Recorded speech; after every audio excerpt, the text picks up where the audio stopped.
Olá, pessoal. Aqui é o professor Flávio Campos com mais uma aula de física. Hoje vamos falar sobre o ciclo de Carnot. O ciclo de Carnot é um ciclo composto por duas isotérmicas e duas adiabáticas.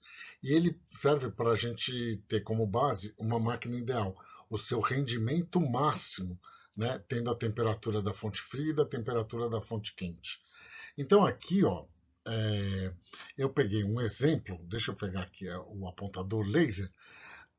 Você tem o seguinte: a variação da energia interna de um ciclo é nula. Por quê? Porque ele sai de A, vai para B, vai para C, vai para D e volta para A. Então, temperatura inicial é A, temperatura final é A, ΔT é zero. Então, a variação de energia interna no ciclo é nula. Portanto, o Q do ciclo, ou a parte útil de energia, se transforma em trabalho nesse ciclo. Aí você fala assim, peraí, professor, todo o calor virou trabalho, então o rendimento é 100%. Não, isso aqui é a quantidade de calor útil, que é o que veio da fonte quente menos o que foi perdido para a fonte fria, certo? Então, na fonte quente, eu fiz uma simulação, eu consegui calcular aqui 825 joules para esse ciclo aqui, ó. E a perda é de 433 joules. Então, quanto tem de energia disponível para o trabalho? A diferença, que é 392 joules, certo? E como calculo o rendimento nesse caso? É o 392 joules de trabalho no total fornecido pela fonte quente, que era 825. Isso dá um rendimento de 47,4%. Aí o Carnot descobriu que a quantidade de calor trocada era proporcional à temperatura das fontes. Então, o rendimento, que pode ser calculado como 1 menos QF F dividido por QFQ, que é o perdido, sobre o total. Então, isso aqui seria a porcentagem de perda. A gente pode calcular usando as temperaturas. E esse aqui é o nosso rendimento máximo. Então, fazendo a continha com as temperaturas, né, a temperatura da fonte fria é 473. Então, 473 Kelvin dividido por 900 vai dar também 47,4. Olha só que interessante. O rendimento da máquina de Carnot é igual ao rendimento máximo. Exatamente. Quando a gente falar que é uma máquina de Carnot ou que a máquina segue o ciclo de Carnot, é uma máquina ideal. Então, o rendimento dessa máquina, usando a quantidade de calor e trabalho, dá o mesmo valor do que calculando pelo rendimento usando as temperaturas, o rendimento máximo. Mas cuidado, o rendimento teórico máximo que uma máquina térmica pode ter é dada por essa fórmula e nunca valerá 100%, pois sempre haverá perda. Tá? Essa seria a segunda lei da termodinâmica. A primeira é que a energia não é criada nem destruída, que é dado por isso aqui. Ó. Q é igual ao trabalho mais a variação da energia interna. Primeira lei da termodinâmica. A segunda é que o rendimento nunca vai ser 100%. Sempre haverá perda, no caso para a fonte fria. Né? A gente tem que o calor passe espontaneamente da fonte quente para a fonte fria. E aí a gente consegue realizar trabalho. Beleza? Agora vamos fazer um exercício rápido. Vou deixar o cursor aqui. Ó, calcule o rendimento de uma máquina de Carnot que trabalha entre as temperaturas de 27 graus Celsius e 327. O rendimento da máquina, nesse caso, é igual ao rendimento máximo e pode ser calculado usando as temperaturas, só que é necessário passar para Kelvin. Então, 27 graus Celsius mais 273, 300 Kelvin.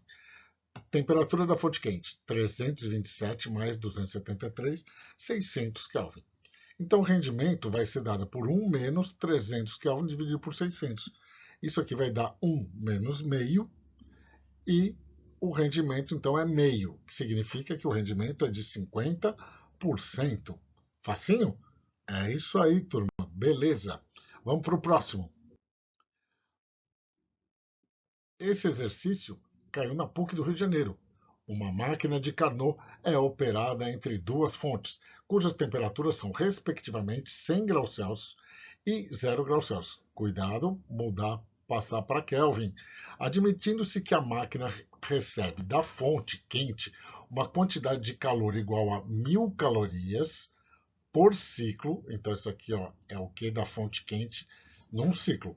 E parece, o rendimento térmico da máquina é uma máquina de Carnot? Sim. Então o rendimento da máquina é igual ao rendimento máximo. Beleza? Então, o que a gente vai poder fazer? Primeiro, o item A, que é o rendimento térmico da máquina. Então a gente vai ter que usar a temperatura, certo? Que a gente só tem essa informação. E é a máquina de Carnot. Usando as contas, né? 0 graus Celsius deu 273, 100 graus Celsius vai dar 373 Kelvin. Aí divide, né? Fica o rendimento 1 menos 273 dividido por 373, né? Tira o mínimo, a gente fica com 100 dividido por 373. Isso aqui vai dar 0,268. O rendimento, então, é de 26,8. Item A, feito. O B, o trabalho realizado pela máquina em cada ciclo, expresso em Joule. Então, item B, a gente vai poder usar o rendimento normal de uma máquina, que é usando o trabalho e a quantidade de calor fornecida. Então, o rendimento é igual ao rendimento máximo. Então, o rendimento da máquina, 0,268. E o trabalho dividido por 1000 calorias, que é o que veio da fonte quente. Fazendo a continha, você tem que o trabalho é 268 calorias, mas ele pediu em joules. Então a gente tem que usar essa transformação. Uma caloria igual a 4,18 joules. Multiplicando, o trabalho realizado pela máquina é aproximadamente 1120 joules. O item C. O trabalho é a diferença entre o calor que veio da fonte quente menos o calor da fonte fria. Como a gente achou em joule aqui, né? Então vamos continuar trabalhando em joule. Só que eu tinha 1000 calorias vezes 4,18, o que veio da fonte quente, então é 4180 joules. Fazendo a diferença, o que foi perdido foi 3060 joules. Tá certo? Beleza, pessoal. Espero que não tenham nenhuma dúvida. Qualquer coisa vocês vão deixando nas mensagens aí dos comentários. Beleza?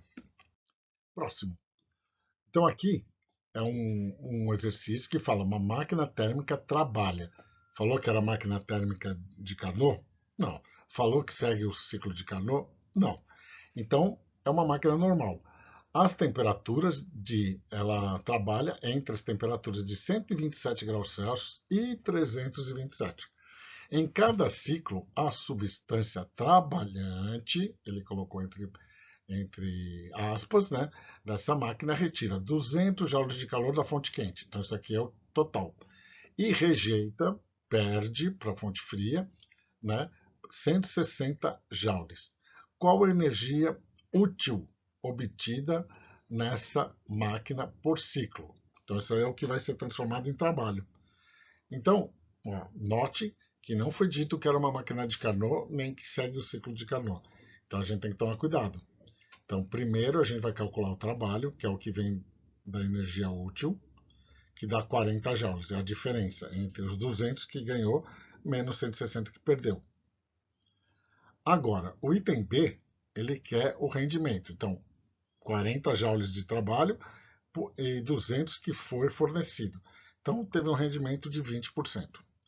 Agora, vamos calcular o máximo. Qual seria o máximo rendimento dessa máquina com a temperatura entre as quais ele opera? Se esse rendimento está certo, ele vai ter que ficar abaixo do máximo. Então vamos ver quanto que dá isso aqui. Ó. Vai ficar rendimento máximo 1 menos 400 Kelvin, que é o 127 mais 273, sobre 600, que é o 327 graus Celsius mais 273.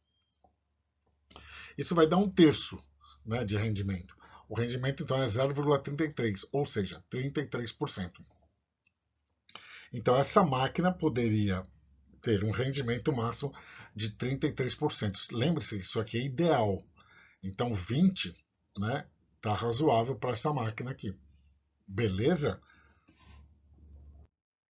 Quarto exercício. Então esse aqui do Mackenzie. O motor térmico funciona segundo o ciclo de Carnot. A temperatura da fonte quente é 400 Kelvin e da fonte fria é 300. Em cada ciclo, o motor recebe 600 calorias da fonte quente. Então, isso aqui é o que total determine o rendimento desse motor. Então, como ele falou que funciona segundo o ciclo de Carnot, o rendimento da máquina vai ser igual ao máximo que é dado por essa continha aqui, ó. Então, 1 menos a temperatura da fonte fria sobre a temperatura da fonte quente. Então, 1 menos 300 sobre 400 vai dar 1 menos 0,75, né? 3 quartos aqui. E então o rendimento vai ser 0,25, que é 25%. O item B, ele pede a quantidade de calor rejeitada para a fonte fria. Então a gente pode usar a relação do Carnot, da proporcionalidade entre os calores e as temperaturas. E você tem então 300 Kelvin sobre 400 vai ser o que da fonte fria sobre 600, que é o da fonte quente. Então, rapidamente a gente faz a continha e chega no 450 calorias. Ah, mas será que é isso mesmo? Vamos lá. Vamos usar o rendimento usando o trabalho sobre o que da fonte quente. Então, a gente sabe que o rendimento é 0,25 e que o calor que veio da fonte quente é 600. Então, vai ficar 600 vezes 0,25, que dá 150 calorias de trabalho. O trabalho é igual ao calor da fonte quente menos o calor que foi perdido para a fonte fria. 150, 600 é a fonte fria. Fazendo a continha, chegamos a 450 calorias. Opa, olha só. Oh, deu igual. Agora, o último exercício. O inventor informa ter construído uma máquina térmica que recebe em um certo tempo 10 a quinta calorias e fornece ao mesmo tempo 5 vezes 10 a quarta calorias de trabalho útil. Então, esse aqui é o trabalho e esse aqui é o total. A máquina trabalha entre duas temperaturas, 177 e 227. Qual o rendimento dessa máquina que o inventor alega ter construído? Então, vamos ver o rendimento da máquina. É o trabalho sobre o que da fonte quente. Então vai ficar 5 vezes 10 a quarta dividido por 10 a quinta calorias, vai dar meio, dá 50%. Então o inventor alega que a sua máquina tem um rendimento super aqui, né? Que é 50%. E agora vamos calcular o rendimento máximo dessa máquina, né? Então usando o Carnot. Então fazendo a alteração aqui, passando a conversão de Celsius para Kelvin, 450 dividido por 500. Vai ficar 1 sobre 1 menos 450 dividido por 50, vai ficar 1 menos 0,9, o rendimento é 0,1, ou seja, 10%. Ops! Esse é o máximo. Portanto, uma máquina que tem um rendimento de 50%, que o inventor diz, não é possível a sua existência. Portanto, essa máquina não existe. Agora, vamos dar uma explicada geral sobre as várias transformações, tá? Então, espero que vocês tenham entendido aí com os exercícios, né? Então, rapidamente, vamos entender aí o ciclo de Carnot. Você tem que o coeficiente de Poisson, ele é usado na equação de Poisson para descrever o comportamento adiabático. E a hipérbole equilátera, né, o P igual a V, igual a constante, ele explica o comportamento, né, das isotérmicas. Beleza? Aqui temos uma tabelinha com os valores de CP e CV. O que é esse CP e CV? O CP é o calor específico molar à pressão constante. E o CV é o calor específico molar a volume constante. Isso aqui, a relação entre os dois, o CP dividido pelo CV, é que dá o valor do coeficiente de Poisson. Beleza? Então vamos lá. O ciclo de Carnot, como a gente já falou, duas isotérmicas e duas adiabáticas. Então vamos estudar aqui, ó, a transformação. De A para B é onde vai entrar a energia aqui que vem da fonte quente, certo? Essa energia, né, ela vai ser transformada em trabalho, na expansão aqui do gás. Ó. Então, o gás recebe calor, que é positivo, e realiza trabalho, trabalho positivo, porque ele está expandindo, certo? Só que a temperatura é constante, não há variação de energia interna nesse trecho. Então, toda a energia que vem da fonte quente é transformada em trabalho aqui, tá certo? E isso aqui são valores positivos. Então, é uma expansão, né, onde o calor que veio da fonte quente foi transformado em expansão, num trabalho do gás. No trecho seguinte, que é de B até C, ele vai andar sobre a adiabática, que é onde não troca calor. Então, o que acontece? O trabalho, a expansão, ela é realizada às custas da perda de energia interna. Por isso esse sinal de menos aqui. Ó. Então, ele realiza trabalho às custas da diminuição da energia interna, ou seja, o gás expande e resfria, nesse caso aqui. Beleza? No próximo trecho é a compressão isotérmica. Então não tem ΔO porque a temperatura fica constante.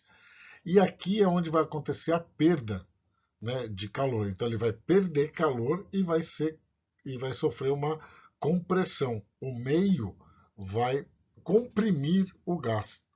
Então ele vai receber trabalho do meio. Então cede calor, né, no trecho CD, então dá um Q negativo, recebe o trabalho do meio, o trabalho também é negativo, ou seja, o gás é comprimido nessa fase. Próximo. A parte final é a compressão adiabática. Então ele recebe trabalho, então continua sendo comprimido, e sua energia interna ela aumenta, né? Porque vai aumentar a temperatura. Do ponto D para o ponto A, aumenta a temperatura. Então lembra, fica com sinais opostos. Então, enquanto o gás é comprimido, trabalho negativo, a sua temperatura, a sua energia interna aumenta. Tá certo? Beleza? E aqui eu fiz a simulação, né, desses pontos aqui, tá? De uma forma só de efeito de cálculo, tá bom? Então, ó, 75 newtons por metro quadrado, né, um volume, né, 12 metros cúbicos, é gigantesco, né, mas é só para efeito de cálculo, tá bom?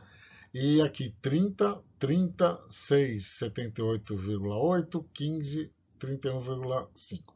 Então, nas isotérmicas, né, ó, note que o clapeirão continua valendo. Ó, a pressão, o, o ponto B, A e B, está sobre a mesma isotérmica, certo? E o ponto CD está sobre a outra isotérmica. E aqui tem a diabática que cruza. Então, o B e o C estão sobre a mesma adiabática. Então, por isso que o valor está dando igual aqui. Ó. E o ponto D e A está sobre a outra isotérmica. Então, para calcular aqui o trabalho, né, na isotérmica, é o nRT ln de V final dividido pelo V inicial. No final dessa apresentação, eu vou mostrar como se faz o cálculo do trabalho. É a área debaixo de uma hipérbole equilátera. Então tem que usar integral, tá bom? E aqui é a mesma coisa para a diabática. Também vou colocar no final.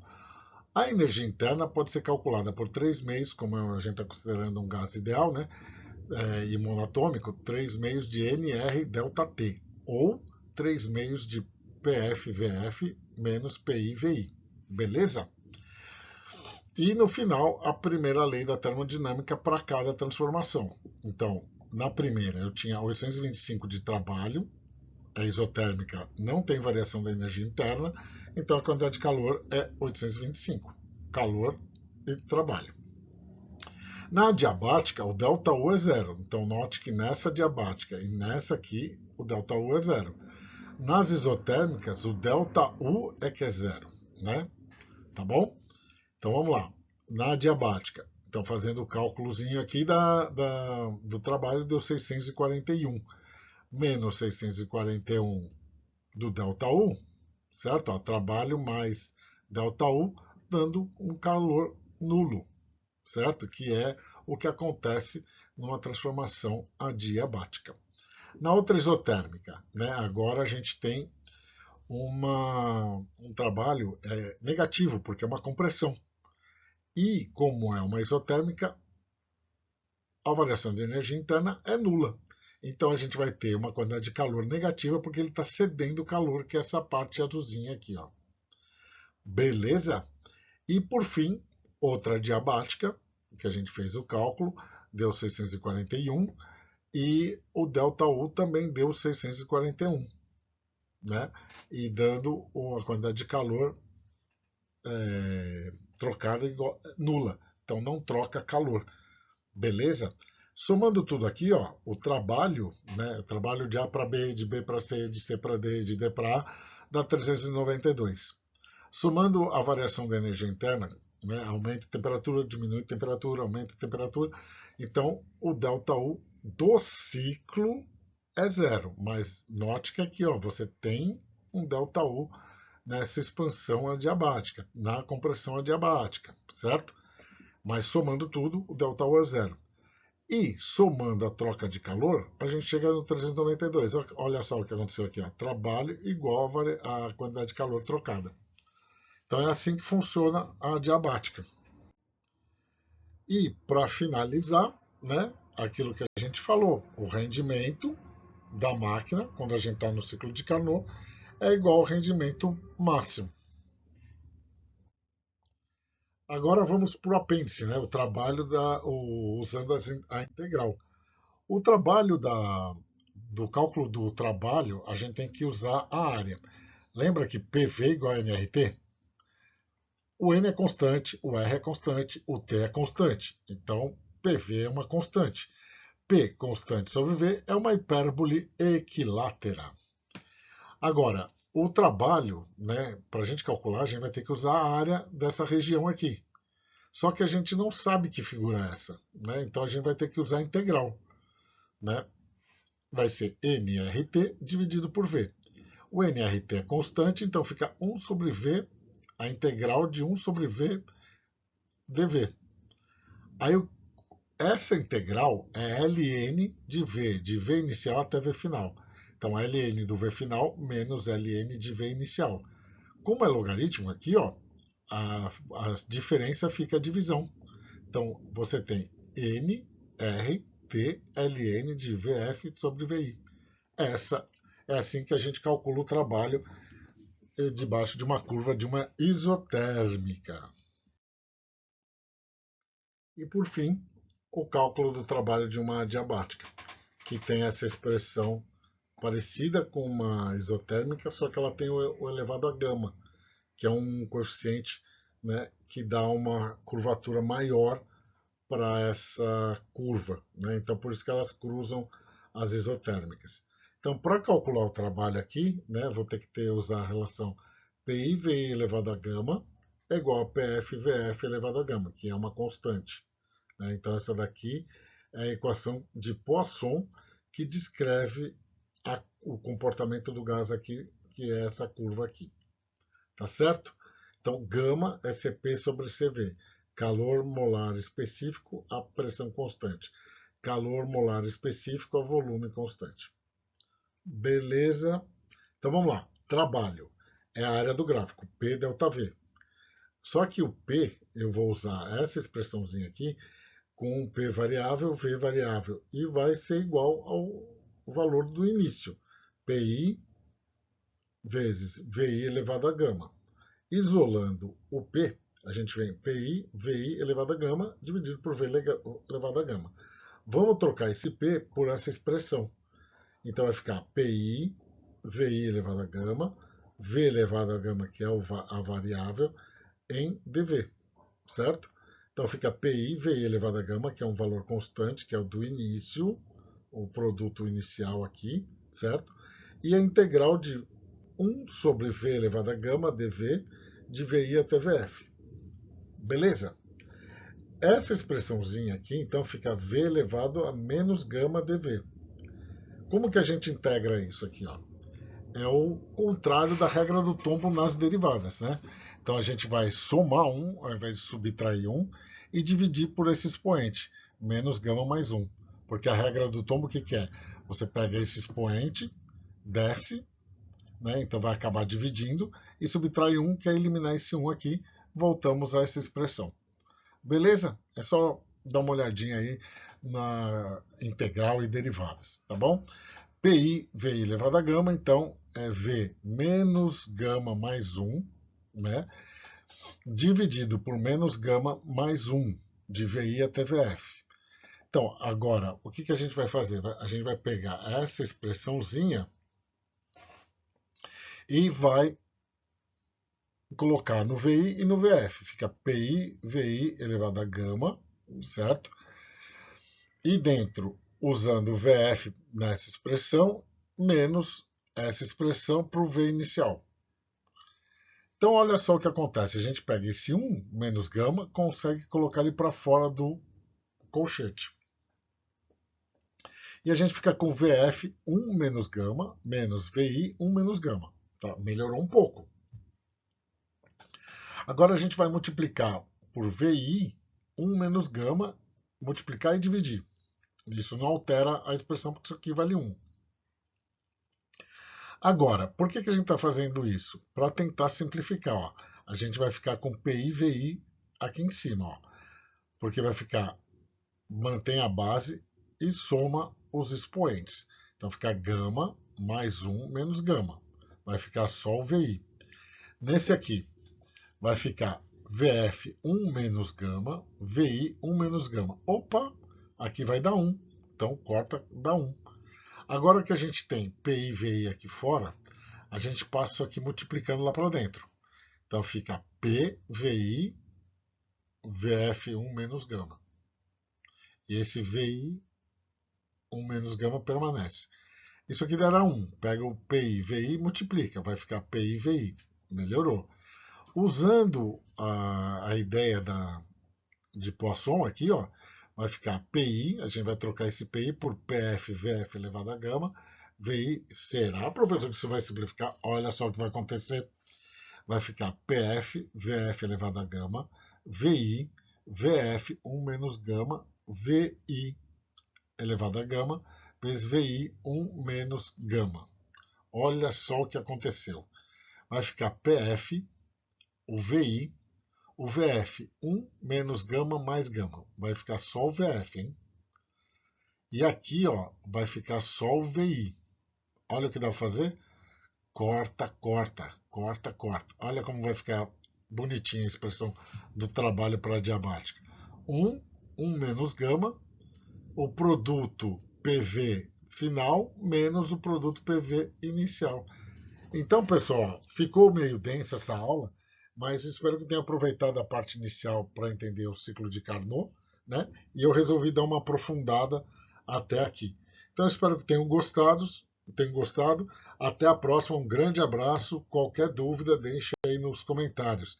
E até a próxima!